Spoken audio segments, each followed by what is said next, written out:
శుక్లాం భరధరం విష్ణుం శశివర్ణం చతుర్భుజం ప్రసన్నవదనం ధ్యాయేత్ సర్వవిఘ్నోపశాంతయేత్. కలియుగంలో కష్టాలు రాకుండా ఉండాలంటే తప్పనిసరిగా మనం నలదమయంతుల చరిత్ర విని తీరాలి. కావున ఈరోజు ఈశ్వరానుగ్రహంతో మనం నలదమయంతుల కథ చెబుతున్నాను, వినండి. నిషధ దేశానికి రాజు నలుడు, విదర్భ దేశానికి రాజు భీముడు. ఆయనకు దమయంతి అని ఒక కుమార్తె. ఆమె చాలా అందగత్తె. నిషధ ప్రజలు విదర్భకు వెళ్ళినప్పుడు అక్కడ నలమహారాజు గురించి శ్లాఘించేవారు. విదర్భ ప్రజలు నిషధ వచ్చినప్పుడు దమయంతి గురించి శ్లాఘించేవారు.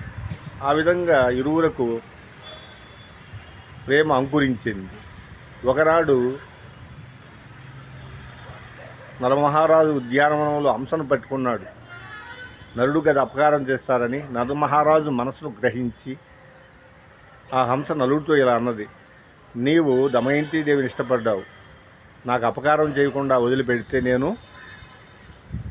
విదర్భకు వెళ్ళి దమయంతికు నీ గుణగణాలు చెప్పి మీ ఇద్దరికి వివాహం చేసి ఏర్పాటు చేస్తానని చెప్పంటది. సరే నలుడు వదిలిపెడతాడు. అప్పుడు హంస విదర్భకు వెళ్ళి దమయంతికి చెప్పింది: దమయంతి, నువ్వెంత అందగత్తెవో నలుగురు కూడా అంత అందగాడు. అందువల్ల నలమహారాజును వివాహం చేసుకుంటే మీ ఇద్దరు జంట చూడముచ్చటగా ఉంటుందని హంస రాయబారం చేసింది. ఆ విషయం తెలిసిన భీముడు స్వయంవరం ఏర్పాటు చేస్తాడు. అందరికి ఆహ్వానాలు పంపించాడు. నారద మహర్షి స్వర్గానికి వెళ్తే అక్కడ ఇంద్రుడు అడిగాడు: భూలోకంలో యుద్ధాలు జరగడం లేదా, వీర స్వర్గం ఎవరు రావడం లేదంటే ఇప్పుడు దమయంతి స్వయంవరం ఉన్నారు, తర్వాత మరల పాత కక్షలు బయట పెట్టి దెబ్బలాడుకోవచ్చు అని చెప్పంటారు. ఏమిటి ఆ దమయంతి వృత్తాంతం అంటే, ఆమె దేవతల కన్నా అందగత్తె. అది ఆయన మనసు నచ్చింది. వెంటనే అటైతే మనం దమయంతిని వివాహం చేసుకోవాలని యముడు, వరుణుడు, అగ్ని తీసుకొని ఇంద్రుడు భూలోకానికి వచ్చాడు. అక్కడ నలమహారాజు రెడీ అవుతుంటాడు. నలమహారాజు దగ్గరికి వచ్చి ఇంద్రుడు ఇలా అన్నాడు: నీవు మాకు సాయం చేయాలని. చెప్పండి, ఏదైనా సాయం చేస్తానంటాడు. నువ్వు విదర్భకు వెళ్ళి దమయంతిని మా నలుగురిలో ఎవరినైనా వివాహం చేసుకోవాలని ఏర్పాటు చేయమంటాడు. నేను కూడా స్వయంవరానికి వెళ్తున్నా, మీరు రమ్మంటే కాదు నువ్వు మాకు మాట ఇచ్చావుగా, పోయి మా పని చూడమను.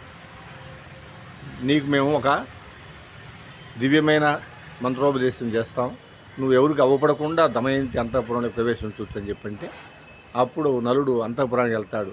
అక్కడ దమయంతి దేవితో అంటాడు: నేను నలుడిని. ఆమె చాలా సంతోషించింది.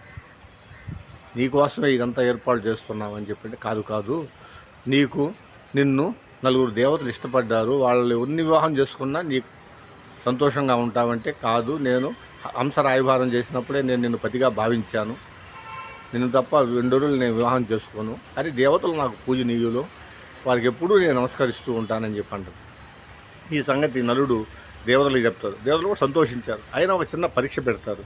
స్వయంవరంలో నలుడులాగా ఈ నలుగురు దేవతలు వేష రూపం మార్చుకొని 5 మంది నలుగురు కూర్చొని ఉంటారు. అప్పుడు దమయంతి దేవి సందేహంలో పడుద్ది, వీళ్ళలో అసలు నలుడు ఎవరని. ఆమె దేవతలను ప్రార్థించింది. ఆ దేవతలు ఆమెకి బుద్ధి ప్రచోదనం చేశారు. దేవతలకి కళ్ళు ఆర్పరు. నలుడు మానవుడు కళ్ళు ఆర్పుతుడు చూసింది. నలుడు కళ్ళు ఆర్పుతున్నాడు 1-10 సార్లు. వెంటనే పూలమాల వేసి వివాహం చేసుకుంది. అప్పుడు దేవతలు వరాలు ఇచ్చారు. వరుణుడు, నీకు ఎప్పుడు కావాలో అప్పుడు నేను నీళ్లు వస్తాయని చెప్పంటాడు. అగ్నిదేవుడు, నీకు ఎప్పుడు కావాలి అప్పుడు అగ్ని వస్తుందని చెప్పండి. ధర్మరాజు గారు, యమధర్మరాజు, నీ మనసు ఎప్పుడు ధర్మం ఉండే ఉంటుందని చెప్పంటాడు. ఇంద్రుడు కూడా, నువ్వు ఎక్కడ యాగం చేస్తే నేను అక్కడ ఉంటానని చెప్పంటాడు. ఆ విధంగా నలమహారాజు దమయంతి వివాహం చేసుకొని నిషధ దేశాన్ని పరిపాలించే రోజుల్లో ఆయనకి ఇంద్రసేనుడు అనే కుమారుడు, ఇంద్రసేన అనే కుమార్తె జన్మిస్తుంది. చాలా సంతోషంగా కాలం గడిచిపోతూ ఉంటుంది. ఒకనాడు కలిపురుషుడు విదర్భకు వస్తూ ఉంటే మార్గ మధ్యంలో దేవతలు అవపడి ఎక్కడికి వెళ్తున్నారంటే దమయంతి స్వయంవరానికి అని చెప్పి అంటాడు. దమయంతి స్వయంవరం అయిపోయిందని చెప్పి అంటారు. నలుడిని ఇష్టపడి చేసుకుందని చెప్పాడు. ఎలా సంసారం చూస్తామని కలిపురుషుడు ద్వాపర పురుషుడు నిష్ఠకు వెళ్ళి సమయం కోసం వేచి చూశాడు. ఒకనాడు నలుడు ఊరంతా తిరిగి ఇంటికి వెళ్ళేటప్పుడు కాళ్ళు కడుక్కోకుండా లోపలికి వెళ్ళిపోయాడు. అప్పుడు కలి ప్రవేశించాడు. బుద్ధి భ్రష్టు పట్టిపోయింది. వెంటనే ద్వాపర పురుషుడు అతను దేహబంధువు అయిన పుష్కరుడి దగ్గరికి వెళ్ళి చాలా కాలంగా నువ్వు నిషదేశానికి రాజు కావాలనుకుంటున్నావు, మంచి అవకాశం వచ్చింది, నువ్వు నలమహారాజుతో జూదం ఆడు, ఎందుకంటే కలి ప్రభావం చేత అతను ఓడిపోతాడని చెప్పాను. అప్పుడు పుష్కరుడు మాయా జూదం ఆడతాడు. ఆ జూదంలో నలమహారాజు సర్వం కోల్పోతాడు. ఆ సంగతి తెలిసిన బ్రాహ్మణులు దమయంతిదేవికి చెప్పారు. దమయంతిదేవి పోయి అది చెప్తే కూడా వినలా. వెంటనే నలమహారాజు ఆయన రథసారథి వాష్మేయుడిని పిలిచి తమ కుమారుడు ఇంద్రసేనుడు కుమార్తె ఇంద్రసేనను పుట్టింటికి విదర్భకి సాగనంపద్ది. ఈలోగా నలుడు సర్వం కోల్పోతాడు. ఆ తదుపరి దమయంతి దేవితో కలిసి కట్టుబడి అడవికి వెళ్తాడు. 3 రోజులైన అమ్మకి అన్నం పెట్టల. ఒకనాడు ఆయన ఒంటి మీద ఉండే మొల మీద ఒక్కగానొక పంచి వేసి మాయా పక్షులు పడతాడు. ఆ పక్షులు ఆ వస్త్రాన్ని తీసుకొని పారిపోతారు. పిచ్చివాడ మేము ద్వాపర పురుషుడు అని చెప్పి అంటారు. ఆ విధంగా నలుడు మొల మీద బట్ట లేక తిరుగుతూ ఉంటే అప్పుడు దమయంతి గ్రహించి ఆమె చీరలో సగం చించి ఇసద్ది. ఆ విధంగా మానం కాపాడుకున్న నలుడు ఇక నేను దమయంతి భోజనం పెట్టే అవకాశం కూడా లేదని రాత్రి పారిపోతాడు. మళ్ళీ మనసు పోనక మళ్ళీ వస్తాడు.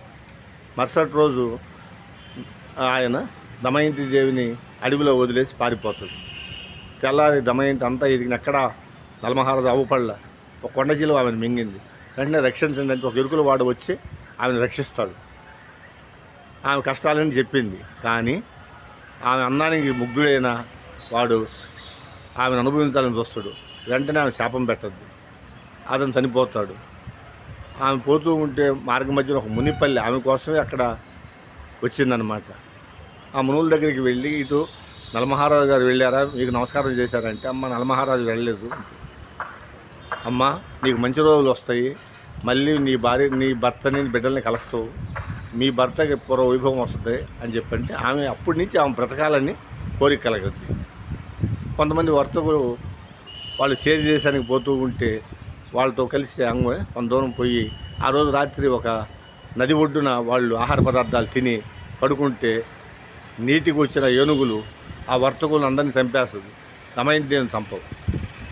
ఆ విధంగా దమయంతి దేవి తెల్లవారి చేతి దేశానికి పోయి అక్కడ పిచ్చి పిచ్చిగా ఉందని రాళ్ళతో కొడతా ఉంటే గ్రహించిన చేది మహారాణి ఆమెను పిలిచి సైరంధ్రిగా పనిలో పెట్టుకుంటుంది. ఈ విధంగా కాలం గడిచే కొద్దీ ఒకనాడు విదర్భ భీముడు సుదేవుడనే బ్రాహ్మణుని పిలిచి మా కూతురు అల్లుడు ఎక్కడో ఎతకమంటాడు. ఆయన చేతి దేశానికి వచ్చి అక్కడ దమయంతి దేవిని చూసి ఆమెను తీసుకొని వస్తాడు. అప్పుడు దమయంతి దేవి అంటది, నాన్న నన్ను తీసుకురావడం కాదు, నా సంసారం నిలబెట్టు, మా ఆయన ఎక్కడుండో కనుక్కోమంటాడు. ఆ విధంగా వదిలిపెట్టి అడవిలో పోతూ ఉంటే నలమహారాజుని కర్కోటకుడు అని ఒక పాము కాటేస్తుంది. ఆయన రూపం మారిపోద్ది. అప్పుడు కర్కోటకుడు అంటాడు, నలమహారాజా నీ రూపంతో ఉంటే నువ్వు ఎక్కడ కూడా బ్రతకలేవు, అందువల్ల రూపం మార్చాను, నా విష ప్రభావం నీకేం చేయదు, నీలో ఉండే కలిగిని ప్రభావం చూపిస్తుంది, వాడు ఎప్పుడైనా నేను వదిలిపెట్టి పారిపోతాడు, నువ్వు ఋతుపర్ణుడి దగ్గరికి వెళ్ళు, అయోధ్య మహారాజు, ఆయన దగ్గర నువ్వు వంటల వాడిగా అక్కడ రథసారథిగా ఉండమని చెప్పంటే అక్కడికి పోయి ఆయన రథసారథిగా వంటల వాడిగా ఉంటాడు. ఒకనాడు విదర్భ బ్రాహ్మణుడు అయోధ్య వచ్చినప్పుడు ఆ బాహుకుడు అనే పేరు మీద ఉండే నలుని చూసి ఆ వంటలు చూసి చాలా సంతోషిస్తాడు. ఈ విషయం దమయంతికి చెప్తే అతనే నలుడని ద్వితీయ స్వయంవరం ఆహ్వానం పంపిస్తారు. ఋతుపర్ణుడు నా బాహుకుడిని రథసారథ్యం చేయమంటాడు. తెల్లవారితలకి అయోధ్య వస్తారు. కానీ అక్కడ ఏ ఏర్పాట్లు లేవు. అయినా కానీ ఆయన ఎలాగైనా మిన్నకుంటాడు. అప్పుడు కేసిని అని ఒక చెలికత్తి వెంబడి నలకుమార్తెను ఇంద్రసేనుని పంపిస్తారు. ఆయన చాలా ముద్దులాడాడు.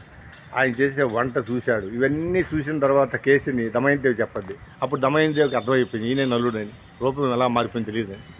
వెంటనే ఆయన బాహుకుడితో మాట్లాడాలని ఉంటుంది.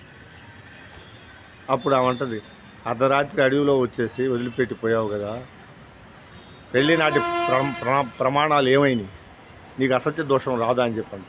మరి నువ్వు ద్వితీయ స్వయంవరానికి ఆహ్వానం పంపించావు కంటే లేదు, నువ్వు నన్ను వదిలిపెట్టినప్పటి నుంచి నేను ఆ చినిగిపోయిన చీరతోనే నేను ఉన్నాను, భూసేను నేల మీద పడుకుంటున్నాను, బతకడానికి అంత తింటున్నాను అంతేను, ఏ భోగాలు అనుభవించడం లేదు అని చెప్పంటే అప్పుడు ఆకాశవాణి కూడా పలకద్ది.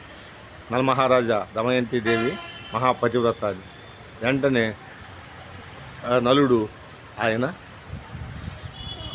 కర్కోటకుని ప్రార్థిస్తాడు. ఒక దివ్యమైన వస్త్రం అది కప్పుకోగా నలుడికి తన రూపం వస్తుంది. అందరూ సంతోషించారు. అప్పుడు ఋతుపర్ణుడు నలుడికి అక్షహృదయం ఉపదేశిస్తాడు. నలుడు ఋతుపర్ణుడికి అశ్వహృదయం ఉపదేశిస్తాడు. అప్పుడు కలిపురుషుడు వరం ఇచ్చాడు, ఎవరైనా నలదమయంతుల కథ వింటారో వారికి ఏ కష్టాలు నేను పెట్టను అని వరమిస్తాడు. ప్రతిరోజు మనం ఋతుపర్ణుడు, నలదమయంతులు, కర్కోటకుడు కానీ స్మరించుకొని కానీ లేస్తే కలి మన జోలికి రానే రాడు. ఈ విధంగా నలమహారాజు తన భార్యా బిడ్డలతో నిషధ దేశాన్ని ధర్మబద్ధంగా పరిపాలించసాగారు. ఈ కథను నేను సంక్షేపంగా చెప్పాను. మీరందరూ కూడా నా ఛానల్ని సబ్స్క్రైబ్ చేయండి, సపోర్ట్ చేయండి. ఈ విధంగా మీకు మంచి మంచి కథలు మహాభారతం, రామాయణం, భాగవతంలో వ్యాస మహర్షి, వాల్మీకి మహర్షి రాసిన కథలను మీకు అందిస్తూ ఉంటాను. సర్వం శ్రీ ఉమామహేశ్వర పరబ్రహ్మార్పణమస్తు. స్వస్తి.